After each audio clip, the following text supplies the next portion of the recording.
Good evening ladies and gentlemen. ఈరోజు నేను egg పఫ్ను ఇంట్లోనే ఎలా చేసుకోవాలో చూపిస్తాను. ముందుగా అయితే నూనె వేసుకున్నాను, అందులోకి మించి వేసి కరివేపాకు వేసి అందులో తరిగిన ఉల్లిపాయలు వేసుకున్నాను. వాటిని ఇలాగా వేపుతున్నాను. ఈలోపు కొరియాండర్ సీడ్స్ వేసుకున్నాను. తినేటప్పుడు పంటికిన తగులుతో మంచి రుచిగా ఉంటాయి. ఈ లోపు నేను క్యూమిన్ పౌడర్, గరం మసాలా వేసేసుకున్నాను. గ్రేవీ మచ్చిగా రావడం కోసం నేను కొంచెం వాటర్ కూడా తగిలించాను అనమాట. ఉడకబెట్టిన గుడ్లు 2 తీసుకున్నాను. వాటిని సగానికి ఇలా కట్ చేసుకున్నాను.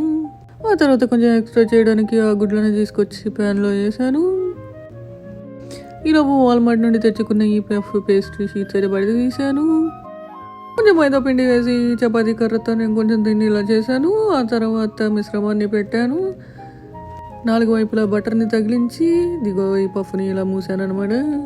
ముందుగా oven 250F 10 minutes pre heat చేసుకున్నాను. ఆ తర్వాత ఇదిగో నా ఎగ్ పఫ్లు అందులోకి తోసాను. టట్టా చెప్పాను.